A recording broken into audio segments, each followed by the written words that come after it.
Welcome back to the Engineered Angler. Today we're building the crankbait, but I have a good reason why I'm building it. I need to replace this guy. This is an old Uzuri lure. I don't know when I got this thing, but I've been fishing it a long time and I've refinished it, repainted it, and re-clear coated it at least 3 times.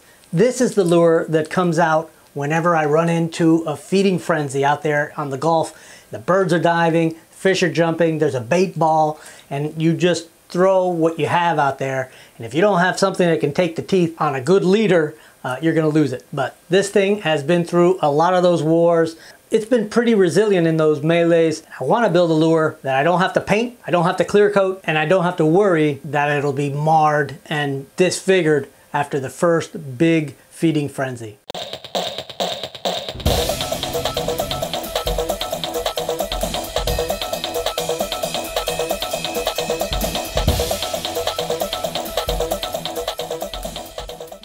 So you're probably wondering how you make a lure you don't have to paint or clear coat. And I'm going to explain that in a minute. But first, if you're new to the channel, my name's Franco. I'm a licensed professional engineer and a lure builder and lure designer and an avid fisherman. And I make these videos to show how an engineer might approach the art of lure building. So if I'm considering a lure that's going to be super tough, that won't waterlog or rot, that I don't have to paint and I don't have to worry about clear coating, first we have to consider the material. I want a material that isn't wood because wood needs to be sealed. So we're talking about man-made materials. This is a PVC trim piece. It's 3/4 by about 1.5. And it's designed to be outdoors. It's designed to be a trim piece in the outside of a house. Now it is a little bit sensitive to UV, but we'll take care of that. And the other thing is, how in the world am I gonna get a lure to look halfway decent and not have paint? I'm not gonna just leave it white. I'm gonna use a product that probably a lot of you know, a jig skin. Here's one in mullet pattern. And this is really not much more than shrink tube with a printed pattern. And you simply shape your lure, put this around it, and shrink it to fit. It's not super resilient, but I'm thinking it's better than paint and clear coat, or at least I'm hoping that. This particular one is about 6.5 inches long, but we're gonna make our lure right at 5 inches. And I want the lure to be slowly floating. After I crank it down, it'll hover and then just begin to float slowly. I don't want it to sink to the bottom. And I want it to float just slightly head down. I want it to dive a little deeper than that old Uzuri, but I want this one to get down to around 7 feet. First thing I need to do is draw a sketch and get the general shape cut out. When I'm making a lure like this, I really enjoy just free sketching it right on the blank. And I'll use a piece of masking tape so that if I goof up too much, I can just pull it off and start again with a new one. And I'll mark how long the lure should be, and I'd like to put a little center line in there. I know I'm going to want the bib right on the center line. I'll mark the flat spot on the tail. The other thing I want to be sure of is that the fattest part of this lure is slightly behind the very middle of the lure lengthwise. Since the top of the lure is a nice even curve, I'll do it with a little help from this draftsman's curve. The belly just has a slightly downward curving section, and then over here I'll scoop it out just a bit. All right, let's see how close I can get with the bandsaw. So I almost forgot, but I did draw in the location of the bib and the depth of the cut I have to make for the bib. So what I'll do is I'll cut the face of the lure, the very front, and I'll turn it and cut right into the face so I get a nice square cut for the bib.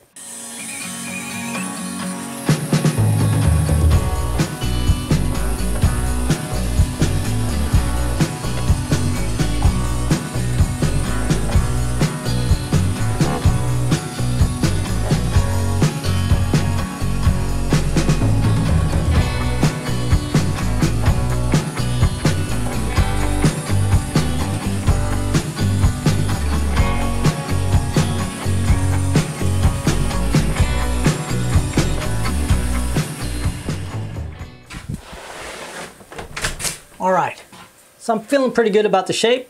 I always like to cut a little bit outside the lines because you can always take a little more off. You can't really put much more on. So now it's a matter of drawing in the taper for the shape of the body from front to back. And like I said before, I want the wide spot to be just behind the center point. And I've got that marked. So I'll just use some draftsman's curves and get that faired in. I'll show you how. Let's put in a few guidelines, and these are just going to be random.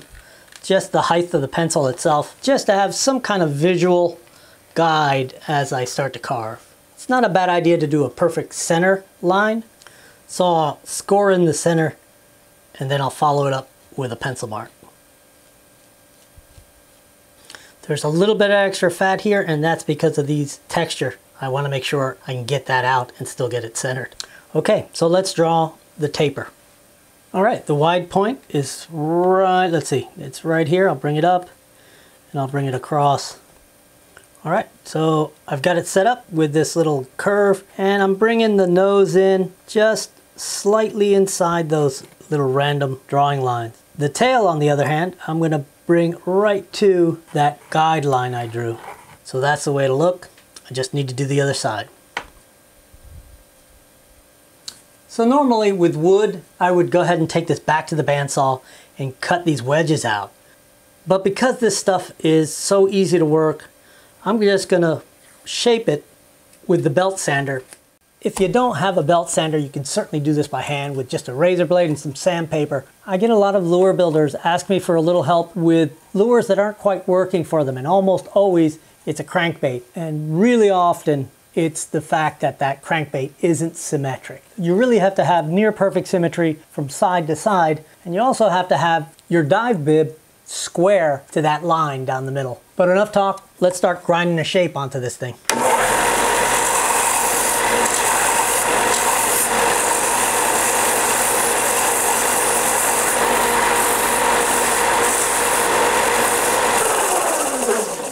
So I'm working one element at a time. Right now I'm working the taper from the back to the belly, and I'm getting close to what I want, but I'm not trying for perfection, I'm trying for symmetry.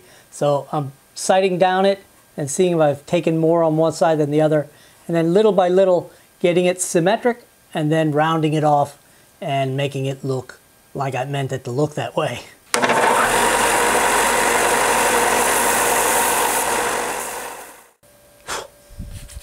Well, I've got it about 90% done, and I've got the symmetry almost rock on.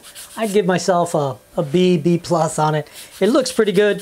There's still a few little tweaks I could probably make to get the symmetry even closer. Let me show you what it looks like real close. And the tail. And I have to say, it matches my drawing on the board pretty well. So let's talk a little more about weight and balance. Now I get a lot of folks ask me how I decide where to put the belly hook eye. And my philosophy, there's a lot of ways to do it. My philosophy is to put it as far forward as I can without running the risk of it fouling with either the bib or the line. You can use the placement of the eye for weight and balance, but it really complicates things a little too much. So I just get it as close to the front as I possibly can, and then I do a weight and balance check with it in that place.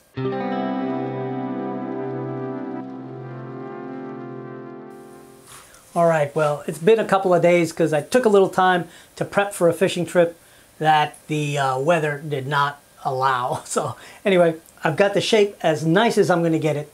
So now we need to talk about getting a wire harness in this thing. So what I want to do is have an internal harness that is one piece of wire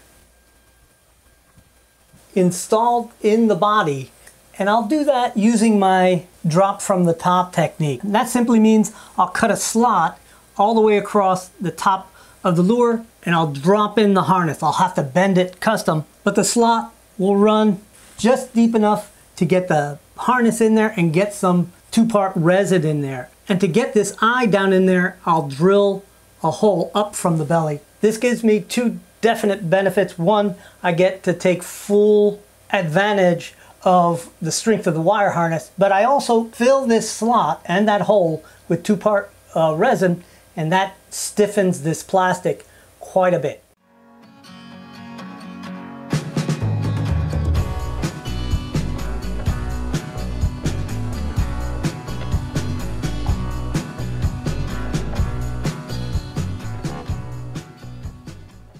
All right, I got that slot cut, and you can see I've run it all the way down to the bib slot and down to about center of that tail. All right, to select where I'm gonna have the belly hook, I've got to make sure that that belly hook isn't going to get hung up on the bib or the wire. So right around here is where I'm going to place it, about an inch back from the bottom. Now I'm going to drill a hole big enough for the wire to come through and connect that hole with my slot. All right, I'm going to start off by bending the tie-on eye first because I want that to be sort of looped up and not really symmetric.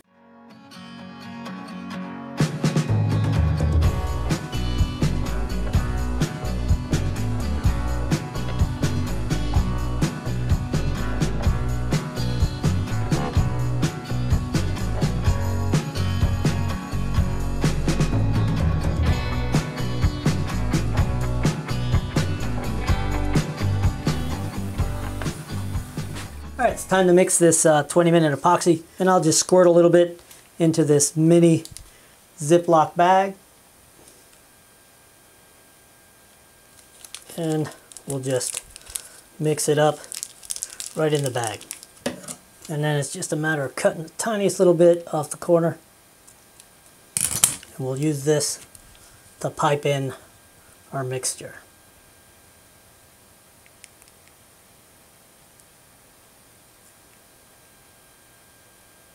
This is nice because you can actually pressure it down in there and be sure you're coating everything and filling that gap. And you'll notice I put a little tiny ball of clay right there to keep it from pouring out of the hole I drilled. All right, that's pretty much filled in. These low areas, like that little spot right over the hole, I'll fill in with UV resin, and we'll be able to get a nice smooth surface and still have a lot of strength. All right, we'll have to come back to this in an hour or so, and then we'll start sanding again.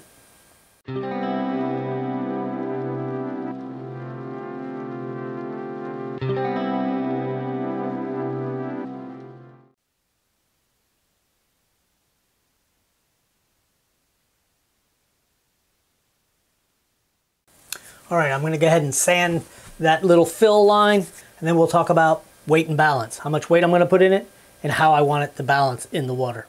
Okay, so I might be getting a little ahead of myself here because I've got to select and glue in the dive bib that I want. I've got a few sizes ranging from this sort of long round bill all the way down to this little 3/4 inch semi-square bill. And I've got to decide which way I'm going to go. Since the angle of the bib is already fixed and the location of the tie-on eye is fixed, I don't make a huge difference with the sizes. What happens as you increase the size, the length and the width, the acceleration downwards, in other words, the speed at which it starts to dive, is higher with the bigger bibs. And I want to be able to glue it with UV resin. So I think I'm going to go with this small bib. It'll give me a slightly deeper dive than the old one. You can see what a tiny little dive bib this Yazori has. This should get it down to 5 or 6 feet and fairly quickly. So I think I'm going to go with the smallest bib. So that means I've got to cut a slot in it so I can get it under my tie-on wire.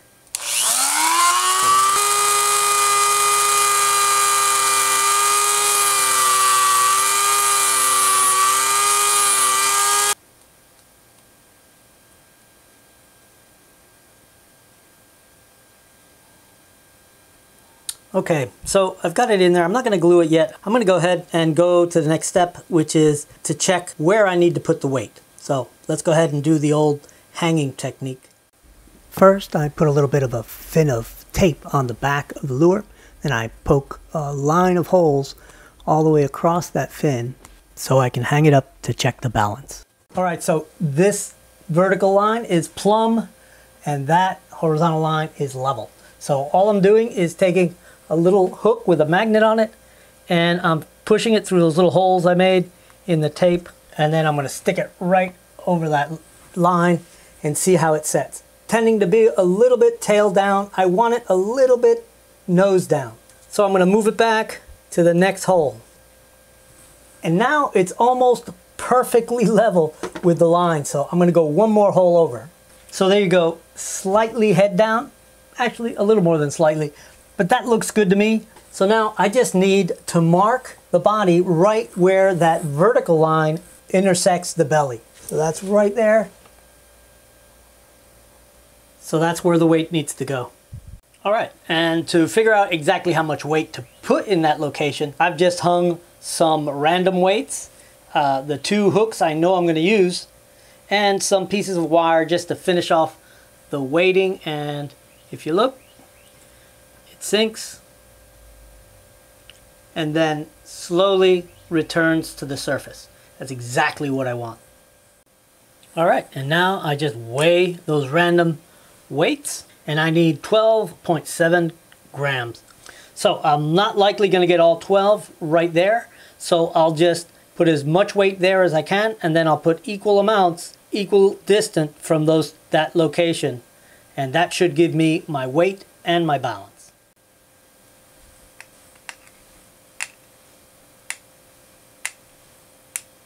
All right, that's 12.69. That's close enough. So I need to get all those little beads in the body. All right, so I've got the filled in holes nicely sanded back. And they don't have to be perfect because remember, we're going to cover it with that jig skin. So it's time to put the dive bib on there. I've got the slot cut in, and the slot actually worked out perfect. It makes it real easy for me to get it in there, and it gives me some leeway to adjust for alignment. So here's a little tip. When you're aligning your dive bibs, if you sight down on one side and it looks nice and square, and then you sight down in the other direction and it's out of square, then you've got a symmetry issue. And that looks pretty good to me. I'm going to go ahead and glue this in. First, I'm going to fill this little slot.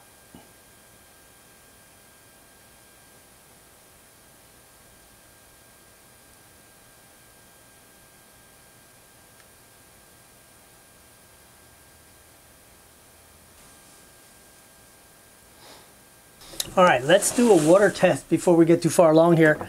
And right about now, the doubts start to kick in because I'm looking at the hooks that I used to do the initial test, and I'm not sure they're the same as the ones I'm going to use. So I've gone ahead and got some number 2s, and the split rings I'm going to use the exact ones. All right, here goes.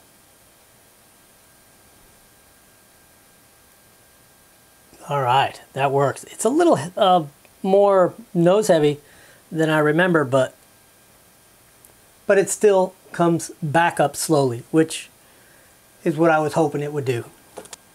All right, so while I'm waiting for this water to boil for the ultimate moment when I actually put the jig skin on. Now, the first thing that struck me when I got it out of the little package is that this stuff is just cellophane. And I guess I was thinking it was going to be thicker, but really, this is the same technology that's used on labels for bottles. And you can see here, this label is the same stuff and was shrunk around the shape of this bottle. So while that's super clever to use that technology to be able to print out this really realistic image and then shrink it around, it is a little bit, I don't know, disconcerting that it isn't very thick, especially since I'm really going for a really tough lure. But I suppose if this gets ripped up easy, the good part is that I can get another one, slide it over, and re-shrink it to create a brand new paint job. All right, we're getting pretty close to a good boil. In the meantime, I'm gonna go ahead and cut this to size. I've already marked it. The lure ended up at about 120 millimeters, or about 4 5/8 inches. And I hope you can see the little mark for the length and the little mark where I'm gonna cut the little slot for the belly hook. And I'm a little afraid that my first one is gonna come out with the eyes kind of cattywampus, but we'll see. All right, we got our boil. Let's cut the length. Now I need to cut this slot, and I'm gonna do it just the way they did it in the tutorial with a little hole punch. Now I'm gonna slide this into the little envelope here, more or less straight. This is really very weird, to be honest with you. And I'm sure when you get good at this, it's quick and easy. And that's how I'm gonna hold it. All right, here goes nothing.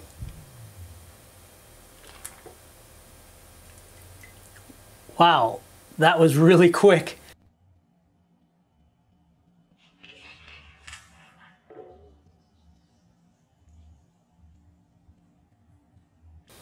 And I have to say, it really does an impressive job. It did align pretty nicely.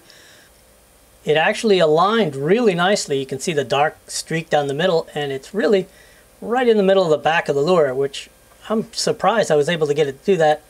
And then the eyes are pretty much in the right place. I think one is just slightly lower than the other, but barely. Not this one's just a little lower, but just the graphic is real nice. It did shrink up nice, and it isn't showing any of the sanding flaws or anything, which is what I was hoping for. I will trim this back a little bit because it looks like it's going to be in the way for the tie-on eye. Little pectoral fins are way up high on the lure, which it doesn't really matter, I don't think. And then as you look at the bottom, it's got a nice holographic look. The only thing I would do different is this cutout. You can see as it shrunk, this actually expanded. So overall, I'm liking it. It may not be as resilient to bites as I'm hoping, but I think even if it starts to tear up, I can probably just cut it off and put a new one on in just a few minutes. Well, there's not a whole lot left to do, but put some hooks on it and take it down to the lake to see how well it actually swims.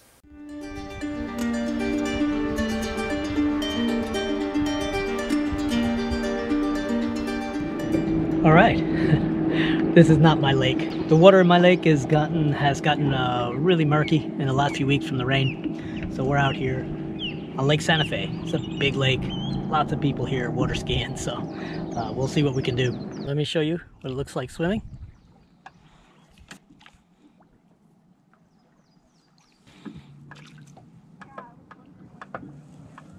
Now, I haven't done any tuning to it at all. Let's see how straight it comes back. It's definitely getting down there. Looks like it's coming back, scaring the minnows. All right, swims really nicely. And when I tried it off the dock, I was able to get it to hit bottom around 5.5 feet. So I'm pretty sure it'll go 6-7 feet. All right, so let's give it a shot underwater. I'll hook up my underwater camera on the power pole, and hopefully I can pull us along with the trolling motor and we can get some good shots. We don't get absolutely swamped by all the power boats.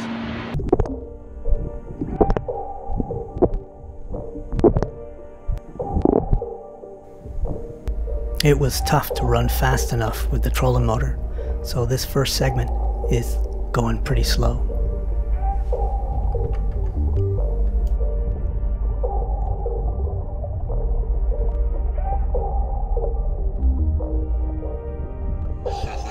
Now we're going as fast as we can go with the trolling motor.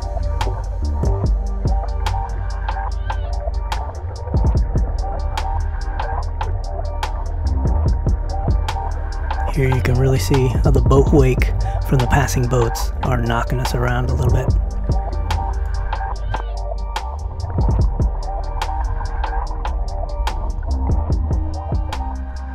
Alright, well, that's it for this video. Hopefully this thing will perform really well out in saltwater. I've got a little bit of a lull, so I'm taking this opportunity to say thank you for watching, thank you for all the comments, and I'll see you guys next Friday on the next video.